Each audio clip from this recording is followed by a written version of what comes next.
Our marketing secret herbs and spices. We're going to give them away. Stay tuned.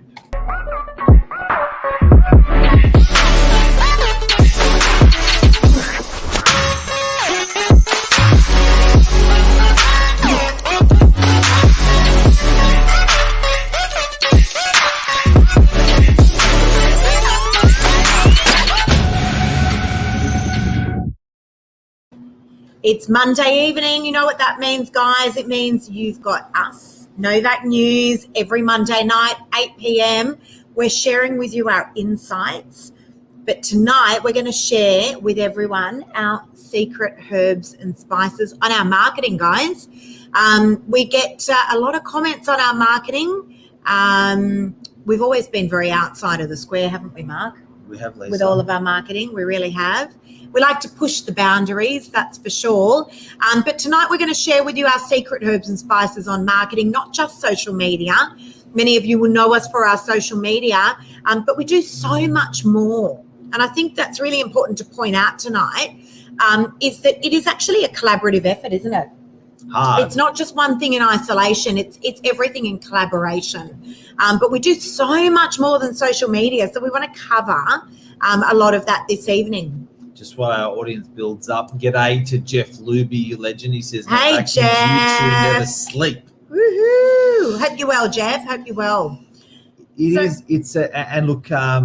It's one of those things, and I guess when you're selling with us, when you're buying with us, people get a feel that there's a nice iceberg underneath of support of some amazing people, and there really is. Yeah. But I think when you're employing and when you're paying out a sales commission to an agent, you want to know that everything you would do yourself is being done and more because you're paying a pro. Yep. So I think a lot of people that are selling, they have that sometimes when we call it a cleanup when a property hasn't sold with another agent.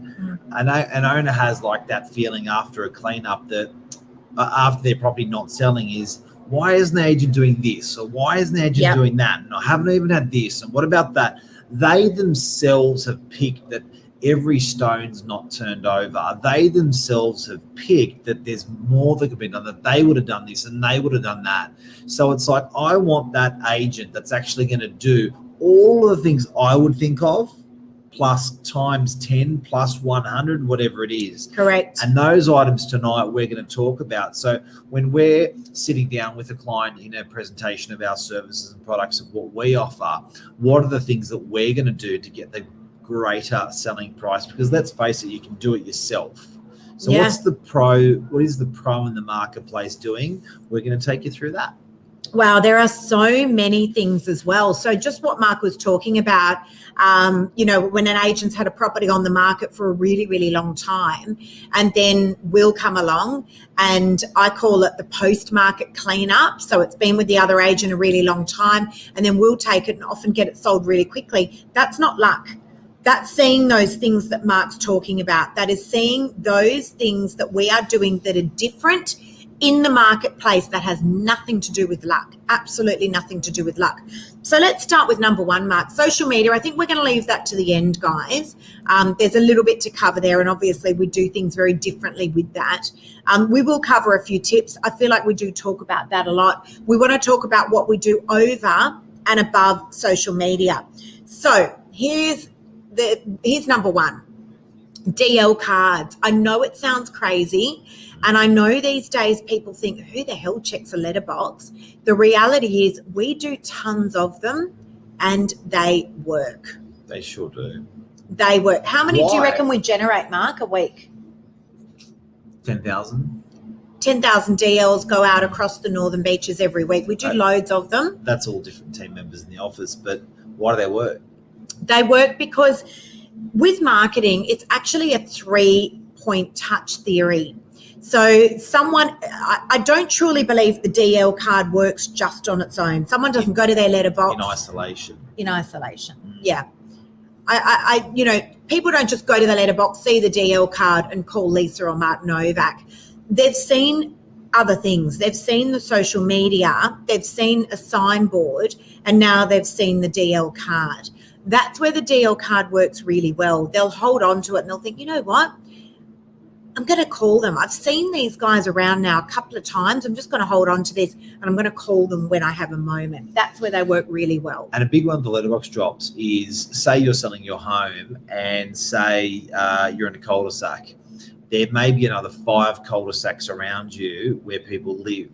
Now, believe it or not, I'll give you an example. We had a house in we had 1.8 acres that we sold on the weekend in Belrose. Yeah. Now, surely the people that actually own in the area are the best mascots for the area. Mm-hmm. Those people, they say, get this, they say when you actually go to a funeral, it's a terrible topic, but there's a circle of influence around you. How many people do you turn up to your funeral? If there's going to be 80 people or 100 people that turn up to your funeral, that's your circle of influence. They're the people that you help out. Now, when you do a letterbox drop, you're hitting all of the homes in that local area.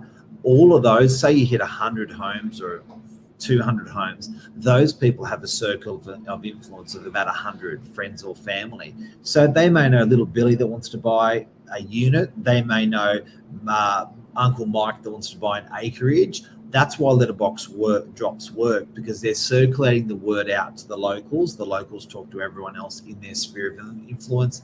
It's a cracker. And it's old-fashioned marketing, but the reality is they still work. We do tons of them. So I personally have got a campaign where I will put a pointer, so a directional in a street, generally where I've just sold, and it says, I'm appraising your street this week. Please contact me for a free appraisal. And I, more often than not, will get an appraisal out of that. But on top of that, I will also go letterbox around those streets as well. Again, it's that 3-point touch theory. They've seen my sold signboard. They've now seen my directional board offering a free appraisal in the street, and then they've got the DL card in the letterbox. So DL cards, they do work. Big one. Not only that, it's a great way of being able to tell the community what a property has sold for. No one else loves to know more what a property sold for than people that live in the area. Who doesn't love to know that? So it's a great way of getting that kind of information out. So it's print, it's old-fashioned, it works. It's locals in the area and their sphere of influence. What's the next one? Can I just on that, Mark, with DL cards, I often think about elderly people. They used to love to pour through the newspaper. Anyone over 50. Right? They used to... I'm lucky I'm not 50 yet. No, that's not old anyway. But, our elderly clientele, they used to love to pour through a newspaper. That is where they found properties. Now, newspapers, particularly on the Northern Beaches for our real estate section of the Manly Daily, is now obsolete. Yep. These old people... Didn't that happen just out of like that? It just... Such a massive publication around for 50, 70, whatever years, just went poof up in smoke. Correct. So that's now gone. These older clientele love to get things in their letterbox. They do. DL cards, they work a treat. Now, off DL cards, another thing that we do is we do direct mail outs. All right. This is the golden goose, guys. We do direct mail out. So it is a letter that is addressed with your name, your address, and it's telling you that a property has been just listed or just sold in the area. So it'll say Mark Novak, 822 Pittwater Road, DY. It's a self-addressed letter in a self-addressed envelope to you, and it's telling you about a property that we have just listed or just sold. It's a game changer. You know what? It just sounds so logical, some of this stuff, but it's quite hard for your agent to hit every single one of these markers. It's a huge job. We're going to go through a lot of markers tonight, but it's a huge job to make sure they're doing all of these things to get the best price. A perfect example of the direct mail is how many times would you may have been dreaming of buying the house next door to yours. You were never notified. So you may be a landlord that always wanted the house next door to yours, but you never saw the board go up. So direct mail is important. Could be in the unit block. Say you've got your mum owns in one particular unit, one particular block, and you would love to own the one next door. Now, if mum doesn't if there's no signboard, but there's a direct mail going to the unit and, saying, hey, So I'm for sale, and mum gets it going, hey, the one next door's come up for sale. Yeah. You're like, yep, come and have a look. So direct mail is a massive one. So guys, for those of you that have just tuned in, we're talking about our marketing secrets. There's a whole lot more that we do here at Novak than just social media. I think because we're so social media heavy and we're so prominent across our social media channels, people think it's all we do. It's not. We do a ton of other marketing, a ton. The same levels that we do on social media, we're actually doing in all of these different facets of marketing as well. I've got a good one. Go for it. Street frontage. Yep. Our office is at the entry point of the biggest suburb in the Northern Beaches. Yeah. So anytime someone thinks, I want to buy, they've seen the sign, they've seen the agency, they ring and say, hey, I want to buy, we got your buyer.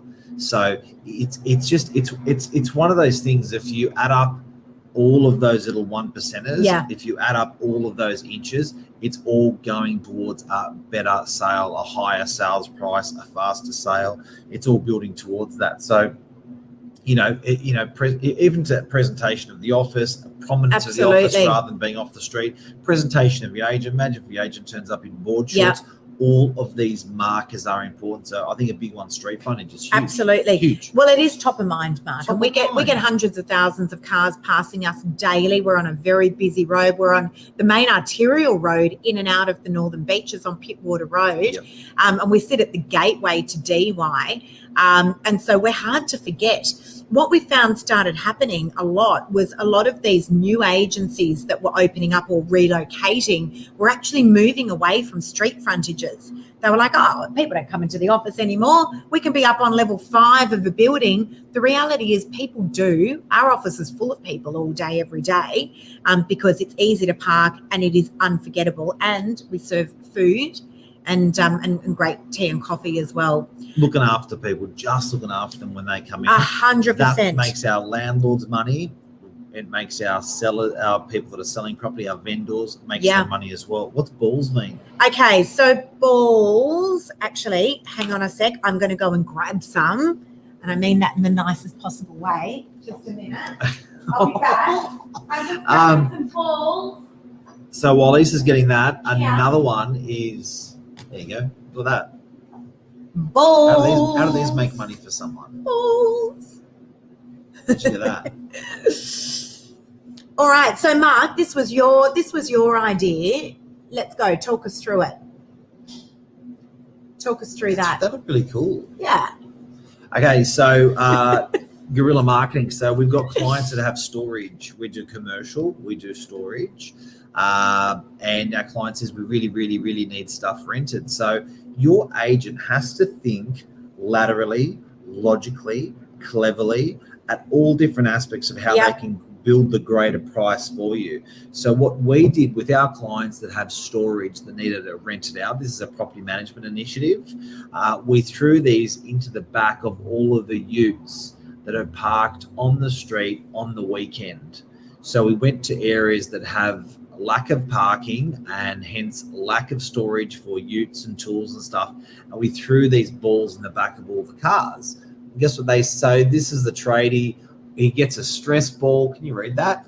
Can you read that one? The tradie gets a stress ball, and the tradie gets this in the back of his ute, and he goes, "Shit, hang on, that's only $25. Where is that?"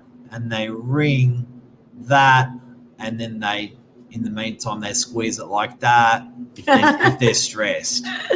So again, a clever marketing tactic that we do. We're talking about things that we do over and above social media. We do tons and tons of it. Now, something that I do, Mark, for all of my sold boards, which I love doing, is I tell a story on my sold boards. I do sold board wraps. So we take the board that's there, not that kind of wrap, but we take the board that's already there, that was the for sale or my pre-market, whatever it was, and we get a sticker and we actually properly, professionally wrap the board and tell the story. As an industry, we are shocking about telling the story about how a property got sold or what it sold for. Well, the only story that's told is sold. And it's like, a 4-letter word, and that is it.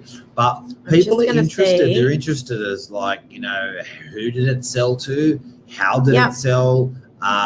What were the secrets to the success of the sale? How can I implement these things into the secret of my success when I decide to sell? So a good old-fashioned story goes sideways on that puppy. Oh, okay, there we go. So that is a proof of one of my sold signboards that's going up today. So sold off social media in less than 4 days for whatever the outstanding price was, $0 marketing. And that panel gets wrapped on top of my sold boards. It still leaves the agent's name, the Novak branding on there as well, but it tells the price. People in the area want to know, I don't want to call what did the property sell for? They want to know. The agent wants you to call them, but I don't want to call them. People don't. Look, you know, that whole contact agent and all that sort of nonsense on these listings, it's irritating for buyers. It doesn't entice them. Tell them the price. In fact, I think it actually does the opposite. Give them what they want. That's a conversation for another day. But sold board wraps, it's a great thing to do. Not only that, but, you know, you can wrap a signboard. It's a billboard, for God's sakes. Even on realestate.com.au and our website, all of our properties have a price sold disclosed. Yep. It is so frustrating as a buyer or as a seller when I have to ring the agent to find out what it's sold for. That sucks. Agreed. So that is a massive one. And another big thing that we do is we do direct SMS. What's the word for it? We do direct SMS send outs. Relevant stuff, yeah. Now, we do a ton of this, guys. We've got something on our window at the moment, actually, that says the Northern Beaches market has gone crazy. Want to know what the market's doing? SMS the market to 0460 111 111. I'm going to write that down for you guys. And we will send back to you guys straight away a video of what the market's doing here on the Northern Beaches. It's Mark and I talking about the market. So again, very, very clever marketing. It's plastered all over our street frontage at the moment, and very clever SMS marketing. So you message the market to that mobile number and we will send you back a video, which goes for about 15 minutes, on what the Northern Beaches market is doing. Fabulous. Awesome for the community. And awesome for all of those out-of-area buyers that we're seeing that are coming in the droves to the Northern Beaches. There you go. I've just sent it across to everyone. You can read that. Beautiful. So that's a campaign where people can just find out exactly what's happening in their local property market. Don't have to sit there and ring your real estate agent. Just there's a video that'll come through straight to your handset. All you got to do is SMS that word to that number. So you SMS the word market to that number. Boom. Clever marketing, happy people. That's what you want to do. When you are thinking about doing marketing, you want to take the pain away for people. I always say you want to do with your marketing, you want to try and market as if you are marketing to a 5-year-old. What you see in your mind often is quite complicated with marketing. How it should actually look should be very straightforward. This sort of thing, real basic stuff. You know, very, very basic stuff. I don't know if you guys can see that. So knock them between the eyeballs. You've got about 3 seconds to grab people's attention with marketing. You want to make it worthwhile. Don't give too much information away. Give enough so that it makes it enticing to people and it makes it engaging and it makes them wanting more. All right. So often we give too much information away with our marketing. It's a bit of a fine line. Design-wise, it's also got to be very clear and very concise. Very visual, yeah. All right, and extremely visual as well. Mark, SMSs, there was something else you wanted to cover with that about an auction on Saturday. I'll give you an idea. We, I think communicating with your marketplace, we do very, very well.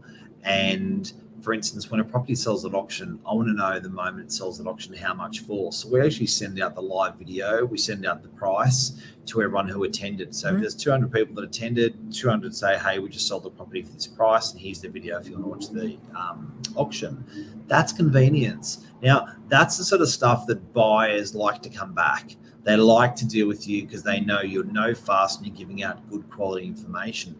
That helps people get a better sales price for their property when you're building that following. Absolutely. Now, last but not least, we're going to talk a little bit about social media. Obviously, that is a marketing phenomenon. We're big advocates of it. Obviously, we do a lot of it in our business, but I feel like the industry is slowly starting to catch on. Yeah, before we open up on that, can I just set the scene? Sure. Thank you, Lisa. Okay, so agents, part of the reason you use a real estate agent is because they have a database of buyers for your property. You don't. So you go, I'm going to ring the agent because he's got all the buyers in my price range, and that's a leg up. We can spend months or years finding your buyer for you before you've actually engaged us. Now, there's two types of database, and this gives you really good clarity on the agent you should select based on this. There is your database of buyers, people that are qualified and looking to buy that have been through other open houses, that have inquired on other properties.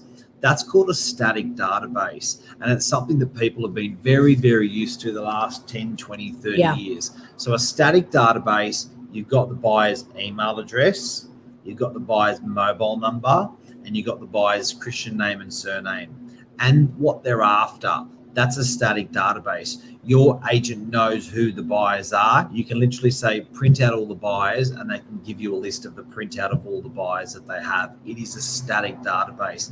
How good is that agent's static database? Static database depends on what they've sold similar to your place, and it depends on how much they work it, how much they talk to those people, they interact with those people, they impress upon good things, because if you don't like the agent and they ring you with a property, you're still not. So you want to be reasonably impressed with the agent that's doing it. That is a static database.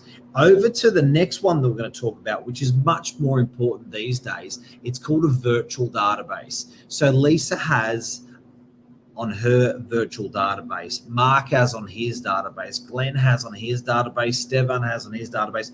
All of the salespeople in our office are wonderful at digital. They're ninjas in digital, that they've created a tribe, a following of people on their virtual database. They put up a property and they generate a massive amount of inquiries off that property that gets that goes up on social, for instance, and their Uncle Con rings them and says, I want to buy. Or their buyer that came to their open house 2 weeks ago says, I want to buy. So it's a virtual, so it's very proactive rather than a static database, which is reactive. Correct. Have I missed that? No, I think that's a good explanation. But I really just want to cover, Mark, why do some people's social media work and others don't?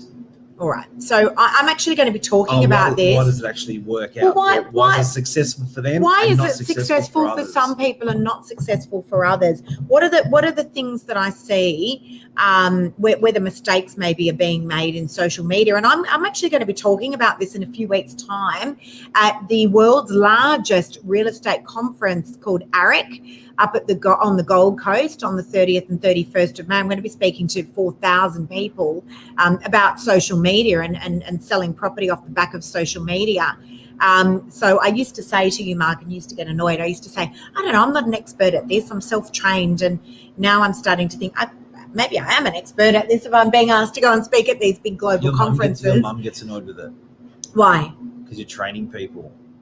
Because why do you tell everyone your secrets? Well, but we all know the secret to getting fit and being healthy. Why isn't everyone skinny? If it was that easy, everyone would do it. But look, here's the mistakes, guys, that I see with social media. First of all, authenticity. It is so important to be authentic on your social media. The amount of people that say, I just want to be like Gavin Rubinstein. The reality is you've got to be yourself. You've got to be very authentic, and people do want to see your face on social media. As awkward and uncomfortable as that is, you do you. They do. You do you. They want to see your face on social media. Think about how we watch the news, guys. If people didn't want to see people, the newsreader would just be behind the camera reporting the news. They don't have to have someone in front of a camera. People connect with people. So it's really important that you do put yourself out in front of that camera. When you do, don't be on it for too long. When you're actually going to show people through a property or do any sort of marketing, and this is a bit of a news segment, it's a little bit different. But when you're actually advertising, episodic segment. it is. When you're advertising a product on your social media, you got to knock people between the eyeballs fast. You got 3 seconds to grab their attention. So you've got to do it quickly. All right. There is no point starting a video on social media, introducing yourself. They know who you are. They're on your channel. And there's no point waffling on and on and on for 5 minutes about what you're going to do and what you're going to show them in the next 10 minutes. Or giving out your mobile number. You've died. You've lost them. All right. You've got to write it down as you're talking. You've killed your audience. So, you've got to knock them between the eyeballs. You've got to be authentic. You've got to get yourself in front of that camera. It's really important. And you've got to not give too much information away. You've got to entice them to ask for more because you want them connecting and you want them engaging with you. But social media is a weapon. All right. We've covered tonight a whole lot of other marketing stuff that we do. I would have to say, on top of the DL cards, the direct mail outs, the SMSs, the crazy balls, all the other marketing that we do. That was my idea. Social media trumps it. So your idea and my idea. Not that I'm comparing. It was Mark's idea. Yeah. That was Mark's idea, yeah. Wouldn't you say, Mark? Social media trumps it. It's all of them in combination. It is all of them in combination. It's all of them in combination. Yeah. I think that if anyone tries to compete with our products and services, it's hard to hit all of those markers that we've spoken with tonight consistently. They're not just things we do for an expensive home and not for a unit. We do them for every single property. We give everyone equal love, real hard work. And I think that everyone's surprised when they bring us a property that hasn't sold with another real estate agent and they bring it to us, and it almost goes through the conveyor belt of marketing. It goes chump, chump, chump, chump, chump, chump, chump, everything gets done, and it comes out the end sold at a great price. But how do you do that? Within days. And it's just a really that's a really good example. All of those things done in combination. Yeah. That's why when you're choosing an agent, it's quite hard. And I do have to say, you got to watch this. When you're a seller or a landlord and you're choosing an agent to go to, there is value and there is perceived value. Value is very easy to see. How much is realestate.com? It's 2,250. How much is it to the other agent? It's 2,250. That's value. Maybe one gives it for 100 less. That's value. Perceived value is I've got the best database of buyers in the whole of DY. People go, really? How? How do you actually perceive or quantify or qualify that perceived value? Very different. So I understand what it's like there for owners out there that are choosing an agent to sell or choosing an agent to manage or rent their property, because you're trying to gauge that perceived value and all you got's your gut. But Mark, you know what? That's what I love about social media, because, it always, I was always confused with I've got a big database. You sit in front of a client, you go, oh, we've got the biggest database in all of the Northern Beaches. And then the next agent comes along and goes, no, we've got the biggest database in all of the Northern Beaches. You can't quantify that. Yep. What I love about social media is that, if I'm sitting in front of a vendor and I say, look, I do a lot on my social media. Not only do I have a substantial amount of the right types of followers, but you can actually just get on and do the digital interview yourself. It's all there. You can just jump on and have a look. And the other agent that just came in before me, you can jump on theirs and you can have a look, and you guys can be the judge. I love that, you're able to do that people can do that digital interview. I absolutely love that. So I think we've pretty much covered everything, Mark, in terms of what we do for marketing. There are so many things, guys. This is over and above the norm. I'll be corny. I guess. We love what we do. We do love what we do. I reckon. Yeah. I reckon there's people that are in our business that just don't love. Fucking love doing what they do. Yeah. Really, really love. We do. That's a big one. That passion you buy, you can spot a mile away, the no bullshit. And I think that part of that is it's not just reading dialogue out to someone that wants to sell or someone wants to rent their property. It sits in your core that you really want to help people and you really like your business. So I think that's huge. Not only that, I often say if you're crazy enough to dream it, you're crazy enough to do it. You've actually got to be crazy enough to say, really? You know what? Let's just give that a go. Chuck these into the back of utes for our storage units. You've actually got to be crazy enough to do this stuff. I think people feel very comfortable just going with the crowds, following the sheep and just doing what everyone else does because that's what everyone else does. Crazy enough to do it, you're crazy enough to dream it. I reckon that's a wrap. That's a wrap. That's